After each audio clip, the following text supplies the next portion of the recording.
Oi, gente. Oi, João. Oi, Kelly. Tudo bem, João? Tudo bem, e você? Então tá bom. O que foi que você tá rindo?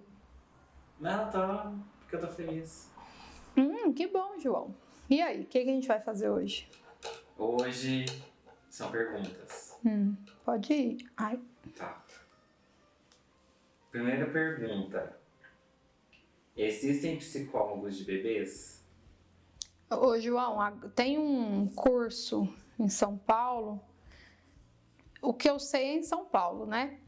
Que tem uma extensão da abordagem psicanalítica de quando o bebê ainda tá na barriga da mãe, né?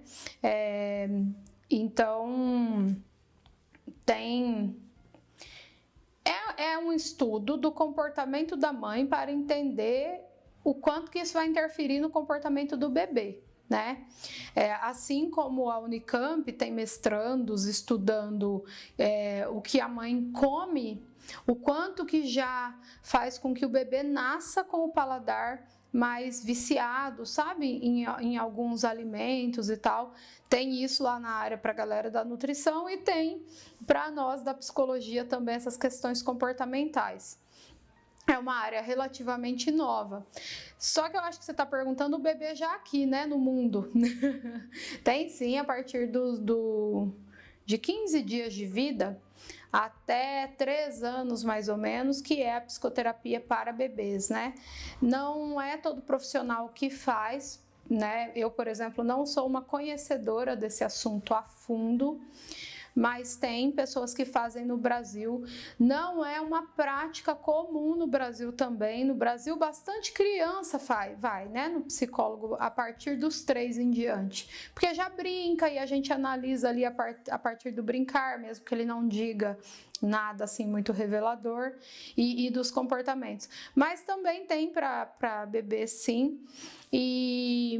E aí as pessoas que trabalham com isso, elas falam que lá fora é comum o psicólogo ser chamado para um acompanhamento junto com o pediatra do bebê, né? Então o pediatra vai olhar ali as partes clínicas e o psicólogo vai verificar as partes comportamentais. Uma outra coisa que é legal dizer, né? Quando a gente fala de psicólogo para criança, para bebê e até para adulto, por exemplo, se a pessoa tem uma síndrome, né? Então ela tem um tratamento médico para a síndrome. Mas aí, João, nós somos uma sociedade de exclusão, né? Que prega padrões. Uma pessoa, dependendo da síndrome que ela tem, ela acaba se sentindo excluída dessa sociedade, ela acaba se sentindo, aos poucos ela vai se percebendo vista como diferente e isso altera a nossa saúde mental.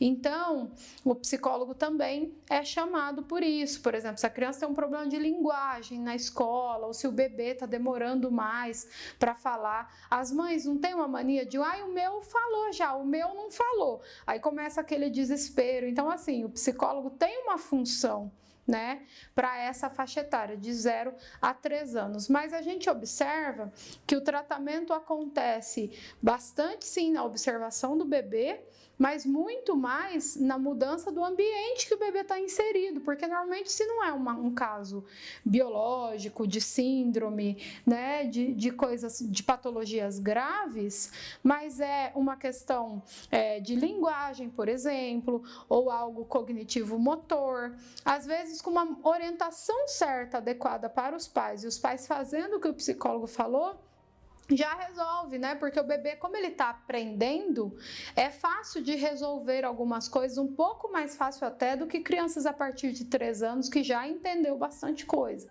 né? Então é mais ou menos isso. Também tem a questão socioemocional, o ambiente altera as emoções, então tem bebê que chora muito, tem bebê que tem problema no sono, os motivos pelos quais, onde esse psicólogo entra, né? Tem bebê que ou não dorme, ou dorme demais, ou não come, ou come demais, né? Então, veja, é o bebê se comportando no mundo, o bebê mais nervoso, mais raivoso, né? E aí o psicólogo, como aqui não é comum esse acompanhamento, às vezes a pessoa pode fazer uma visita para um psicólogo, falar sobre isso, e a faixa etária é essa, tá?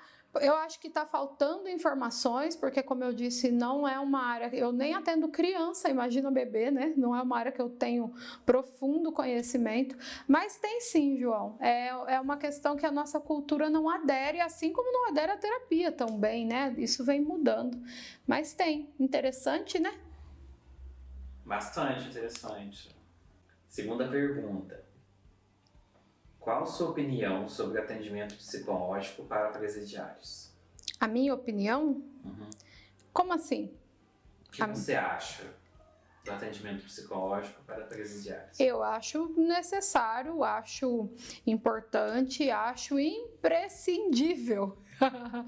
A gente sabe que é complexo aqui no nosso país, muitas vezes não funciona, né? Tem bastante artigo científico sobre isso, João, mas quando a gente está...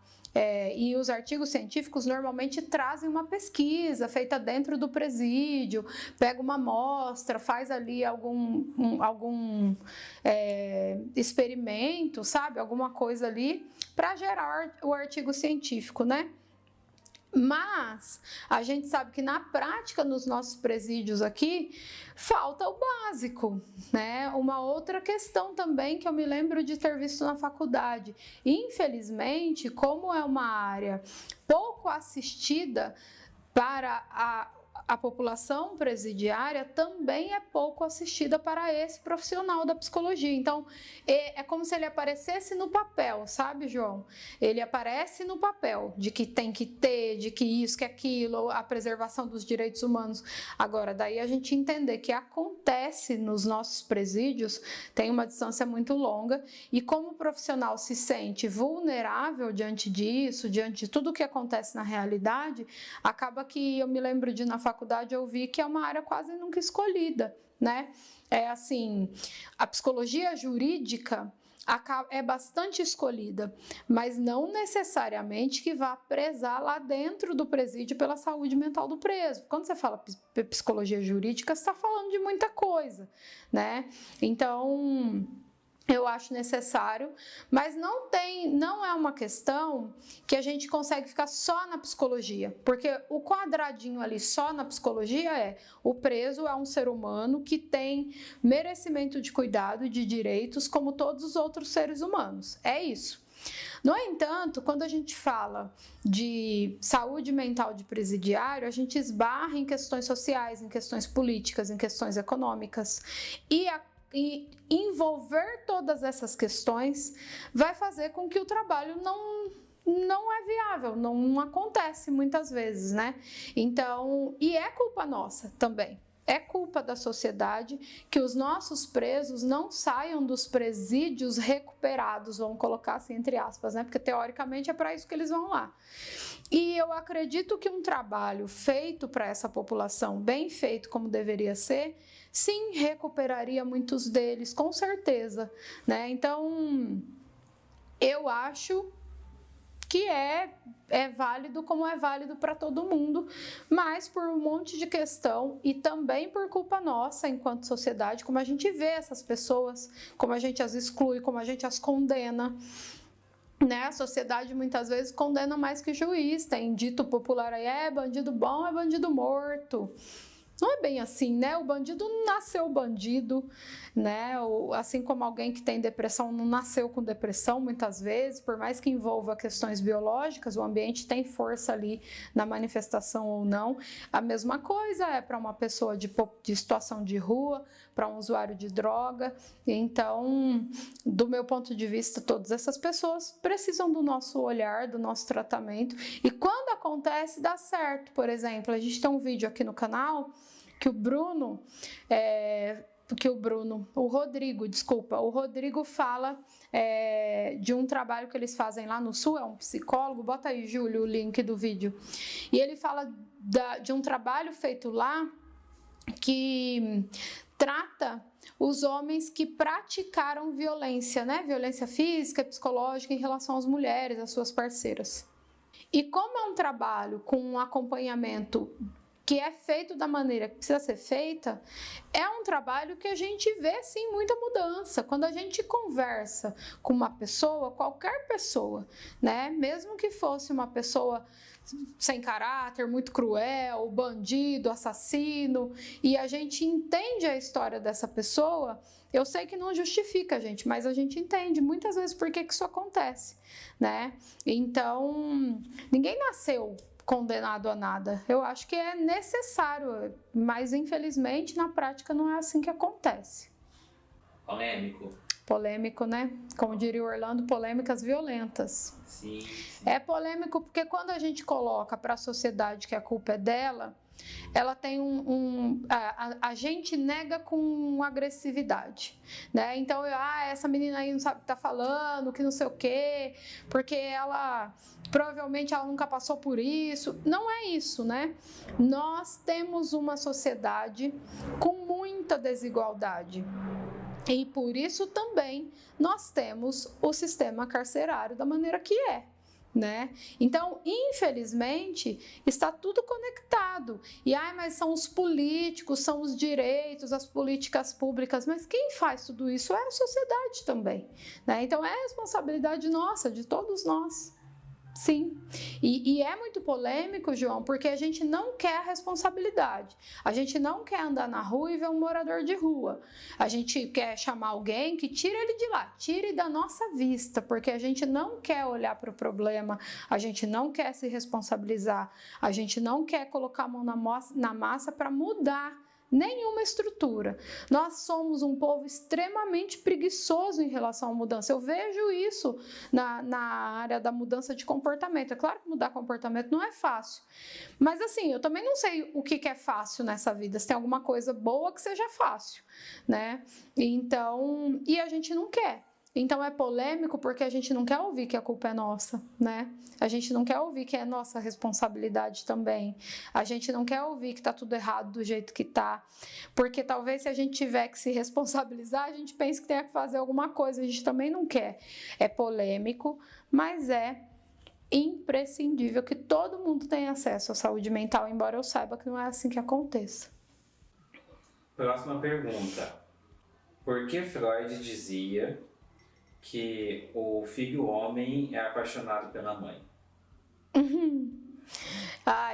Primeira coisa que eu quero dizer, né? Algumas coisas eu quero dizer antes de responder. Primeiro, nem uma pessoa que fica 5 anos na faculdade, a não ser que ele escolha a abordagem psicanalítica especificamente freudiana, porque eu ser psicanalista não quer dizer que eu seja freudiana, eu posso ser psicanalista winnicottiana. Então, veja, o negócio é muito amplo, né? Então, muitas vezes eu, por exemplo, sou humanista, eu já me distanciei da psicanálise. O clássico que a gente fala que é mais batido, é fácil sentar aqui e lembrar, né?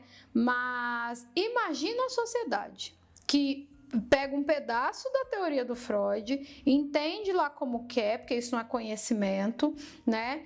Acha que sabe mais que o Freud e sai por aí falando que tudo dele é sexual, que ele é louco, que ele é tarado, que ele...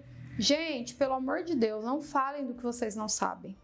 Não façam isso, né? O Freud, ele desenvolveu sim uma teoria que falava das pulsões sexuais. Foi a partir disso, né, de prazer. Sim, nós somos seres movidos a prazer, ele não está errado.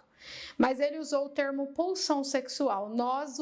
A gente automaticamente pensa em sexo, né? E sexo, pelo amor de Deus, é errado, tá errado, esse homem é um doido. Então, assim...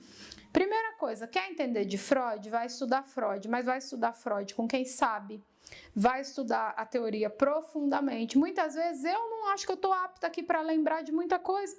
Como eu falei, escolhi minha abordagem, a gente acaba se especificando muito na nossa abordagem, lendo muito sobre a nossa abordagem.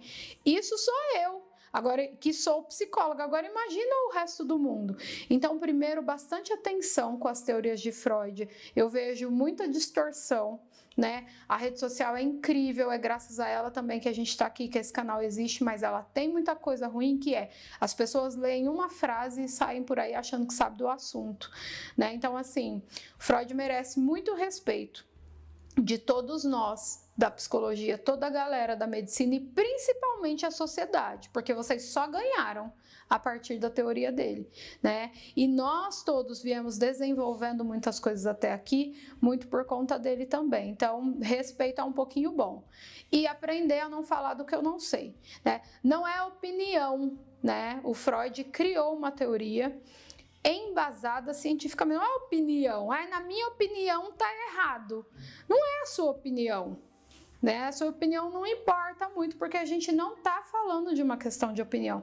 E olha, João, eu acho que dá para perceber que eu fico né? Mesmo eu não sendo psicanalista, eu fico puta, porque é como se eu saísse daqui e fosse lá e começasse a bater boca com o meu médico, né? E achar que eu sei mais que ele, o que ele está falando. Porque na minha opinião, doutor, não é isso. Não, porque eu me conheço. Então, eu não fui uma criança com tendências sexuais. Tá. Então, não é uma questão de opinião, não. Então, essa é uma atenção. Segunda atenção, quando ele fala de pulsão sexual, né, e eu falo, sim, somos movidos a prazer, eu não vou conseguir nesse vídeo aqui explicar tudo o que isso quer dizer. O João tá falando do complexo de Édipo, quando a gente fala dos meninos, e de Electra, que é o nome que a gente fala das meninas, né, que é a criança ali com sensações no corpo, porque é um corpo saudável, que já funciona, vocês gostando disso ou não, né? Que já funciona, que já sente as coisas, que já percebe, mas que não tem a significação maldosa como nós temos, né? Mas tem sim as primeiras percepções de ciúme, de posse, né? O complexo de Édipo e de Electra, e aí psicanalistas me desculpem se eu esquecer alguma parte, ele vai trazer tudo isso, né? A criança, ela percebe, vamos pensar lá, o bebê percebe, vamos pensar que é um menino, ele percebe a atenção da mãe, essa mãe que é dele, que tem a fonte de comida dele, né, dando uma atenção maior ao pai. E aí ele pensou, opa, que é isso? Né? Eu vou trazer aqui para uma linguagem nossa. Quem que é esse homem? O que esse homem pensa que ele é? Para ele pegar aqui o que é meu peito, minha comida, minha mãe, minha atenção, meu amor, tudo meu. Então, nesse momento, Freud fala que ele tem os primeiros contatos com o sentimento de posse, com o ciúme, e ele tem uma tendência a olhar o pai como um rival, né? Mas o desenvolvimento da criança continua acontecendo. E quando ele percebe que aquela mãe ama ele, né? Mas que ela não ama ele como ela ama o pai, a atenção dela para ele não é igual a do pai. Ele tem capacidade, eu posso até enfiar o Roger aqui no meio, o Rogers é da minha abordagem, que acredita, nós temos todas as capacidades em nós que a gente precisa, né? A criança tem capacidade aos poucos, conforme ela vai se desenvolvendo, de ir percebendo que não é isso. E aí, esse Édipo, que antes era, olha, o meu pai é o meu rival, ele meio que se transforma e o meu pai passa a ser a minha meta de vida, né? Então, o que ele está falando, gente, nada mais é do que o processo de desenvolvimento, que para explicar a teoria dele, ele tem que destrinchar dessa maneira. Só que uma pessoa leiga e com muita opinião para dar, ela acaba ouvindo só o que ela quer, né? Então, assim, João, é muito mais que isso, tá? Mas respondendo a sua questão, o Freud não fala só de sexo, ele não é um velhinho tarado. Querem entender Freud? Estudem, mas estudem com vontade. E não é sozinho dando as significações das suas opiniões, não. Estude com um estudioso, um cara que entende. Vai entrar filosofia pro meio, medicina. É profundo e bastante complexo e muito incrível, né? E como toda teoria feita, quando foi feita, conforme nós vamos avançando, nós vamos conseguindo, trazendo novas formas de pensar, vamos deixando para trás algumas coisas daquela que não serve mais e colocando coisas que a gente pensou agora, né? Mas sempre com muita pesquisa, muito embasamento, conseguindo comprovar. Não é porque a gente acha, certo? Então, respeito aí com a psicologia, com o Freud, e não é tudo sexo, não. E também pare com esse tabu com sexo, porque em algum momento todo mundo vai transar na vida. Vamos parar com isso, hein? Fico brava. Última pergunta de hoje, só de perguntas polêmicas, né? Você tirou o dia, né, João? Para perguntas polêmicas. Talvez, não sei. Não fala mal das minhas trem aqui, hein, que eu fico brava. Tá, a última pergunta. A pedofilia é uma doença? No DSM, eu acho que tem um vídeo que deve ter ido por ar há pouco tempo, que eu falo, né, que é um livro grande com todas as patologias da ordem mental, e psicólogo precisa entender disso, né? Eu acho que ela tá entre os transtornos que a gente chama de parafilia, né? Então, a pedofilia tá dentro disso, junto com outras coisas, né? E aí vai observar esses transtornos, essas síndromes, vão dar conta das nossas tendências, não só sexuais, João, mas, por exemplo, eu me atraio só por pé, eu só sinto prazer se tiver violência, sabe essas coisas assim? E a pedofilia tá dentro disso, que eu sinto desejo por crianças, né? Agora, tem que tomar cuidado também, já que é o dia da polêmica. Assim, tem um monte de estudo sobre isso, e os estudos sempre trazem pesquisas, testes. A ideia é comprovar. A gente não pode sentar aqui e falar assim, todo pedófilo tem esse transtorno, se nós não podemos comprovar isso. E uma coisa interessante de falar da pedofilia, né, do transtorno, aquele que a gente dá o diagnóstico, né, mais especificamente o psiquiatra. Quando você faz estudos sobre casos de pedofilia e você faz o tal do exame no pedófilo, quase nunca o cara que praticou a pedofilia tem o transtorno. Então, aí, a psicologia já falou, opa, peraí, né? Então, não, esse é um ponto. O segundo ponto, tem pessoas que são diagnosticadas com o transtorno, mas nunca chegaram ao ato em si, nunca praticaram a pedofilia, né? E aí a gente pode voltar um pouquinho na pergunta anterior do Freud. Freud, ele fala isso, ele fala nem sempre que a gente tem um desejo, então a gente tem essa pulsão, essa inclinação para, e aí eu vou pegar aqui o exemplo da pedofilia. Eu tenho uma tendência, eu sinto prazer, eu quero, mas eu mesmo tendo esse transtorno e tendo essa tendência em mim, eu sou capaz de compreender, né, que a gente está num mundo com leis e que eu não posso transar com crianças. É claro que se o meu ambiente também não facilitar muito de ficar ali perto disso, né, não quer dizer que eu vou fazer. Muitas vezes eu vou começar a trabalhar com crianças, de repente fazer coisas para esse público, mas não exatamente que eu vou praticar o ato. E isso também nós temos documentos. Quando a gente fala de que muita gente que pratica pedofilia não tem esse transtorno, não tem a doença, como o João colocou, a gente cai no histórico social do sujeito que pratica.